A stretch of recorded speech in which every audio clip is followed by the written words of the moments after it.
لقد كان في يوسف وإخوته آيات للسائلين অবশ্যই ইউসুফ এবং তার ভাইদের ঘটনায় জিজ্ঞাসুদের জন্য অনেক নিদর্শন রয়েছে। إذ قالوا ليوسف وأخوه أحب إلى أبينا منا ونحن عصبة إن أبانا لفي ضلال مبين স্মরণ করুন তারা বলেছিল আপনাদের কথা স্মরণ করুন তারা বলেছিল আমাদের পিতার কাছে ইউসুফ এবং তার ভাই তো আমাদের চেয়ে বেশি প্রিয়, অথচ আমরা একটি সংহত দল। আমাদের পিতা তো স্পষ্ট বিভ্রান্তিতেই আছে। اقتلوا يوسف أو اطرحوه أرضا يخل لكم وجه أبيكم وتكونوا من بعده قوما صالحين তোমরা ইউসুফকে হত্যা করো অথবা কোন স্থানে তাকে ফেলে আসো, তাহলে তোমাদের পিতার দৃষ্টি শুধু তোমাদের দিকেই নিবিষ্ট হবে এবং তারপর তোমরা ভালো লোক হয়ে যাবে। قال قائل منهم لا تقتلوا يوسف وألقوه في غيابة الجب يلتقطه بعض السيارة إن كنتم فاعلين তাদের মধ্যে একজন বলল, তোমরা ইউসুফকে হত্যা করো না এবং যদি কিছু করতেই চাও তবে তাকে কোনো কূপের গভীরে নিক্ষেপ করো, যাত্রী দলের কেউ তাকে তুলে নিয়ে যাবে। قالوا يا أبانا ما لك لا تأمنا على يوسف وإنا له لناصحون তারা বলল, হে আমাদের পিতা, আপনার কি হলো যে ইউসুফের ব্যাপারে আপনি আমাদেরকে নিরাপদ মনে করছেন না, অথচ আমরা তো তার শুভাকাঙ্ক্ষী। أرسله معنا غدا يرتع ويلعب وإنا له لحافظون আপনি আগামীকাল তাকে আমাদের সাথে পাঠান, সে আনন্দে ঘোরাফেরা করবে ও খেলাধুলা করবে, আর আমরা অবশ্যই তার রক্ষণাবেক্ষণকারী হব। قال إني ليحزنني أن تذهبوا به وأخاف أن يأكله الذئب وأنتم عنه غافلون তিনি বললেন, এটা আমাকে অবশ্যই কষ্ট দেবে যে তোমরা তাকে নিয়ে যাবে এবং আমি আশঙ্কা করি তাকে নেকড়ে বাঘ খেয়ে ফেলবে আর তোমরা তার প্রতি অমনোযোগী থাকবে। قالوا لئن أكله الذئب ونحن عصبة إنا إذا لخاسرون তারা বলল, আমরা একটি সংহত দল হওয়া সত্ত্বেও যদি নেকড়ে বাঘ তাকে খেয়ে ফেলে তবে তো আমরা অবশ্যই ক্ষতিগ্রস্ত।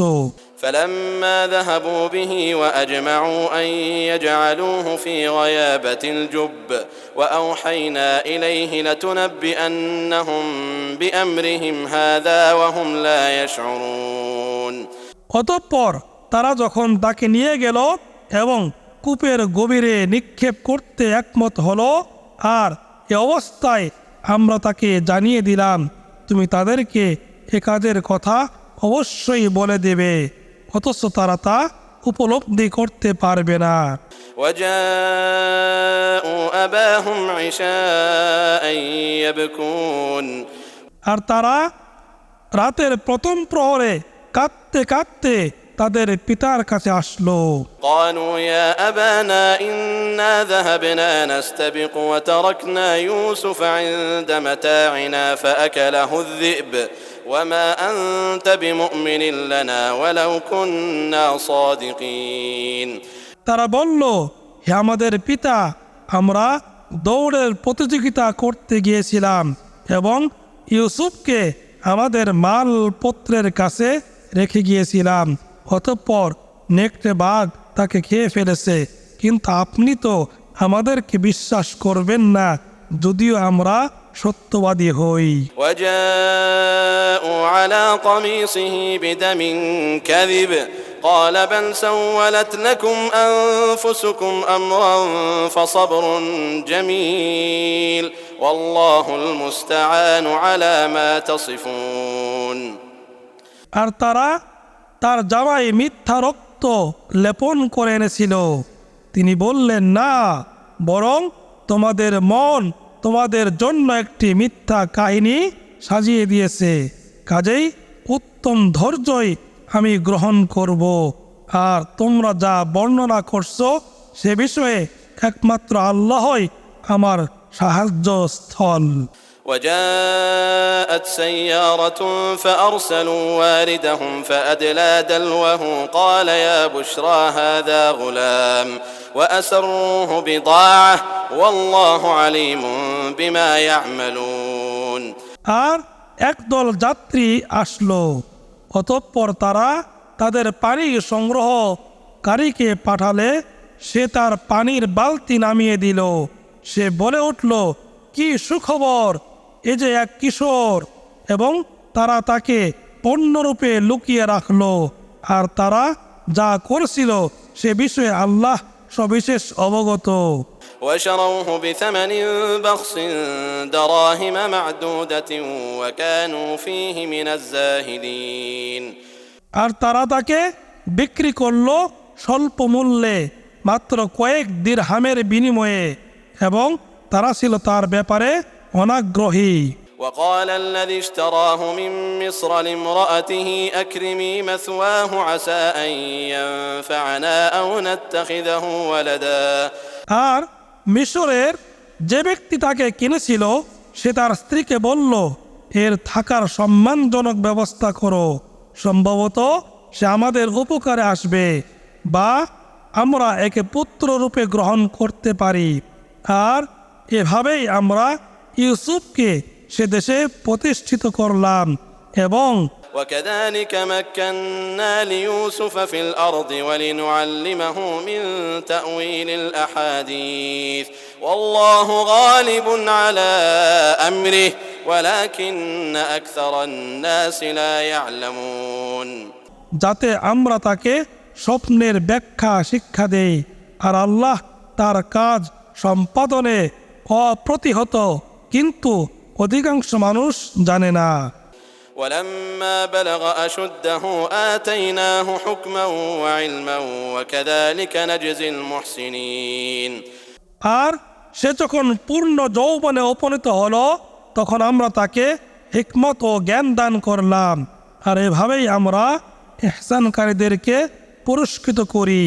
وراودته التي هو في بيتها عن نفسه وغلقت الأبواب وقالت هيت لك قال معاذ الله إنه ربي أحسن مثواي إنه لا يفلح الظالمون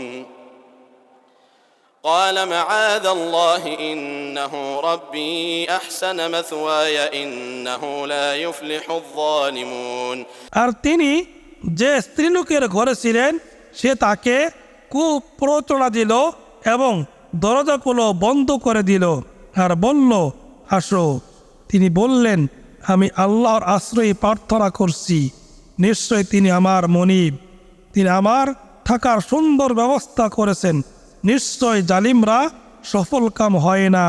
ولقد همت به وهم بها لولا أن رأى برهان ربه كذلك لنصرف عنه السوء والفحشاء إنه من عبادنا المخلصين। আর সে মহিলা তো তার প্রতি আসক্ত হয়েছিল এবং তিনিও তার প্রতি আসক্ত হয়ে পড়তেন যদি না তিনি তার রবের নিদর্শন দেখতে পেতেন। এভাবেই তা হয়েছিল যাতে আমরা তার থেকে মন্দ কাজ ও অশ্লীল কাজ দূর করে দেই। তিনি তো ছিলেন আমাদের মুখলিস বা বিশুদ্ধ চিত্ত বান্দাদের অন্তর্ভুক্ত। واستبق الباب وقدت قميصه من دبر وألف يا سيدها لدى الباب قالت ما جزاء من أراد بأهلك سوءا إلا أن يسجن أو عذاب أليم। আর তারা উভয়ে দৌড়ে দরজার দিকে গেল এবং স্ত্রীলোকটি পিছন হতে তার জামা ছিঁড়ে ফেলল। আর তারা দুজন স্ত্রীলোকটির স্বামীকে দরজার কাছে পেল। স্ত্রীলোকটি বলল যে তোমার পরিবারের সাথে মন্দ কাজ করার ইচ্ছে করে তার জন্য কারাগারে প্রেরণ বা অন্য কোনো যন্ত্রণাদায়ক শাস্তি ছাড়া আর কি দণ্ড হতে পারে? قال هي راودتني عن نفسي وشهد شاهد من أهلها إن كان قميصه قد من قبل فصدقت وهو من الكاذبين ইউসুফ বললেন, সে আমাকে প্রস্তাব দিয়েছে, আর স্ত্রীলোকটির পরিবারের একজন সাক্ষী সাক্ষ্য দিল। যদি তার জামা সামনের দিকে ছিঁড়ে থাকে তবে স্ত্রীলোকটি সত্য কথা বলেছে এবং সে পুরুষটি মিথ্যাবাদীদের অন্তর্ভুক্ত। وإن كان قميصه قد من دبر فكذبت وهو من الصادقين আর তার জামা যদি পিছন দিক থেকে ছিঁড়ে থাকে তবে স্ত্রীলোকটি মিথ্যা বলেছে এবং সে পুরুষটি সত্যবাদীদের অন্তর্ভুক্ত। فلما رأى قميصه قد من دبر قال إنه من كيدكن إن كيدكن عظيم অতঃপর গৃহস্বামী যখন দেখল যে তার জামা পিছন দিক থেকে ছেঁড়া হয়েছে তখন সে বলল, নিশ্চয় এটা তোমাদের নারীদের ছলনা, তোমাদের ছলনা তো ভীষণ। يوسف أعرض عن هذا واستغفري لذنبك إنك كنت من الخاطئين হে ইউসুফ, তুমি এটা অপেক্ষা করো এবং হে নারী, তুমি তোমার অপরাধের জন্য ক্ষমা প্রার্থনা করো, তুমি তো অপরাধীদের অন্তর্ভুক্ত।